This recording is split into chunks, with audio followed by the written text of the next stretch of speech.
Lamig.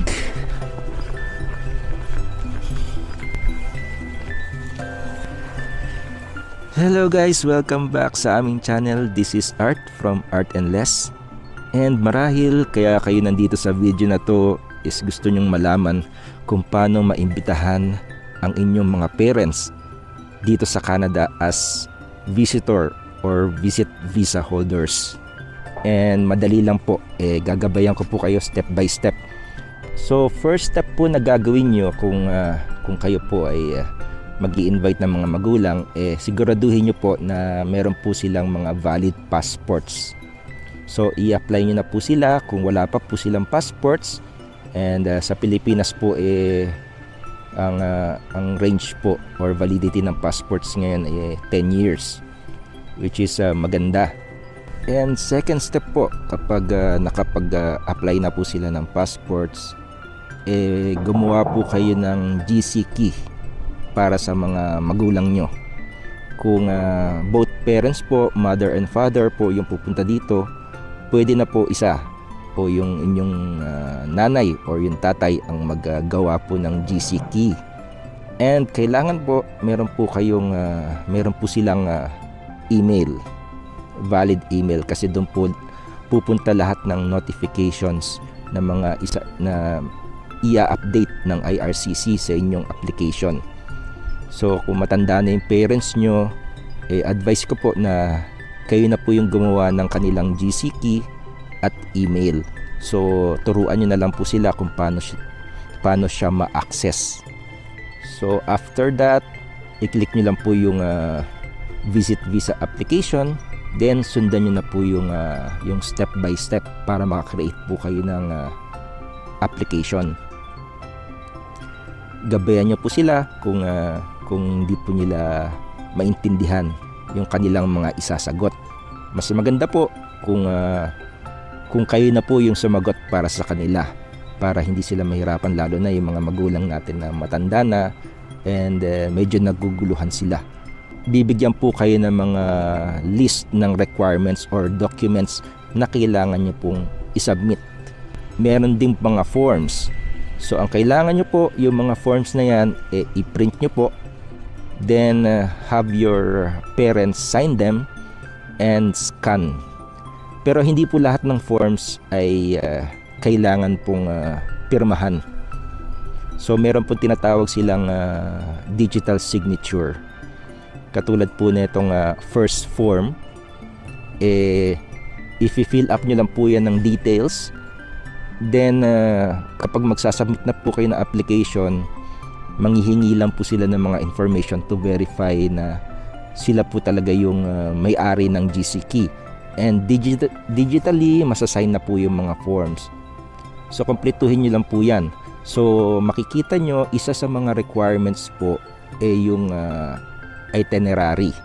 So ilalathala nyo po dyan, ilalagay nyo po kung ano po yung mga balak na gawin ng inyong mga magulang dito sa Canada. So list of activities po yan, pwede nyong gawing in table form. So ilalagay nyo po dyan yung date, kung kailan pupunta ang inyong mga magulang dito sa Canada, and ano po yung mga gagawin nila dito sa Canada. Pwede pong per day or per week, bahala na po kayo kung paano nyo siya i-present. Then isa sa mga requirements ay yung inyong invitation. So gawa lang po kayo ng letter na nagsasaad na you are inviting your parents. Syempre state nyo po yung kanilang name, ang kanilang address kung nasan sila, at state nyo po dun sa invitation yung mga details kung bakit nyo sila iniimbitahan dito sa Canada. Napaka-importante po ng invitation letter na yan, kasi dyan makikita ng immigration officer kung bakit nyo sila iniimbitahan. Kunyari, pwede nyo sabihin na gusto nyong makasama ang inyong parents sa inyong birthday or sa inyong event na importante sa inyong buhay, or pwedeng sabihin nyo dyan na gusto nyong ipasyal ang inyong mga parents dito sa Canada. So kayo na pong bahala, pero as much as possible i-state nyo po lahat ng mga magaganda po na dahilan kung bakit nyo sila iimbitahan dito sa Canada. Isa sa mga magandang idagdag po sa inyong application ay yung NBI clearance. Yun yung po yung nagpapatunay na wala pong records ang inyong mga magulang na masama, walang krimen o labag sa batas na nagawa ang inyong mga magulang. Then, i-ready nyo na po yung mga important requirements na mapagpapatunay ng inyong proof of relationship. Ipakuha nyo na po sila ng birth certificates kung wala pa po sila, at marriage certificates. So, scan nyo, then i-save po yung mga files na yan kasi importante po yan sa proof of relationship na isa sa mga requirements dito sa pagpapasa ng visit visa. Then, isa sa pinaka-importante guys na requirement sa pagpapasa ng visit visa is yung proof of funds. So, yun po yung magpapatunay na meron po silang pera at meron pong pera ang mga sponsors na sagutin ng kanilang pangangailangan dito sa Canada. Lalong-lalo na if you are planning na matagal na magstay dito ang inyong mga magulang, patunayan niyo po na meron po kayong proof of funds at meron po silang maayos na accommodation or plans kung paano silang ma-accommodate. Ano ba yung mga funds? Yung mga funds po ay yung mga pera nyo po na nakatago sa bangko. Yan po yung proof na kailangan nyo pong patunayan. So, kailangan po bago kayo mag-submit ng inyong application, ipakuha nyo na po yung mga magulang nyo ng kanilang bank certificates. So, yun lang yung kailangan nila para mapatunayan, lalo na kung substantial amount yung nasa loob ng bangko ng inyong mga magulang. Malaki pong tulong yan.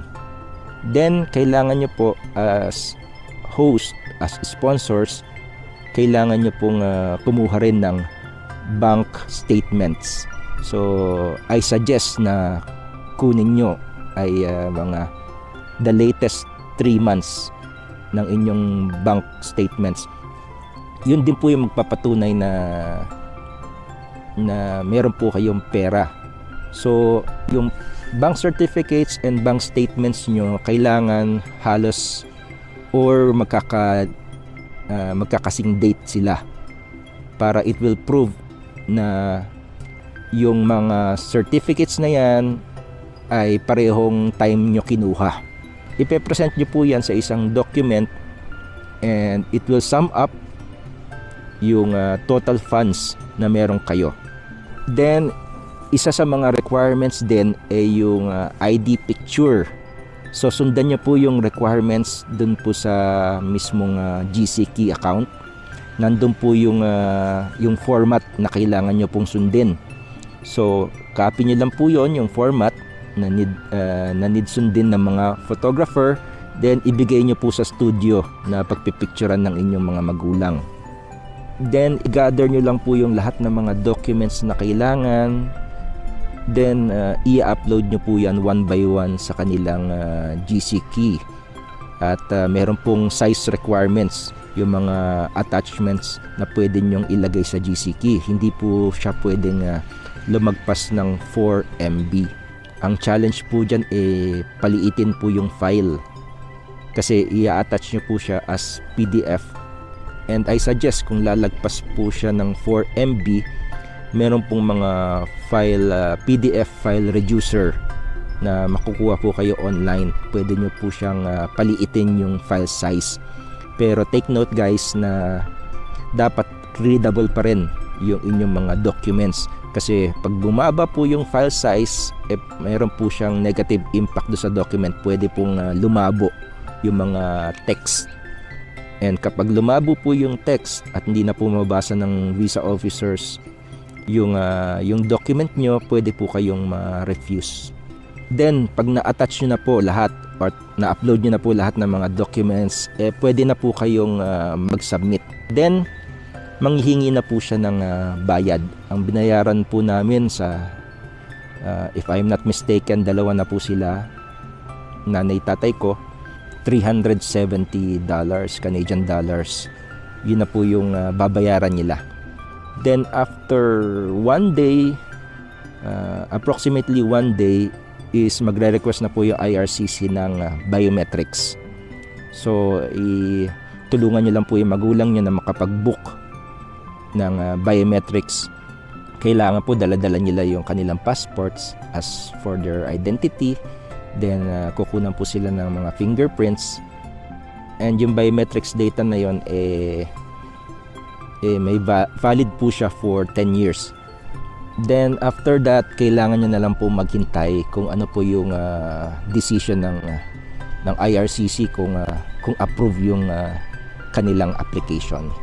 Once na na-approve na siya, guys, ang next step is dadali ng mga magulang nyo yung kanilang mga passport sa VFS para sa visa stamping. Ganun lang, guys, napakadali lang, guys. Sa totoo lang, konting research lang, magagawa nyo na siya ng DIY, do it yourself. Sana may natutunan kayo sa maikling video na to, and please support us by liking this video and subscribing to our channel for more videos like this. Maraming salamat, guys. Good luck and God bless.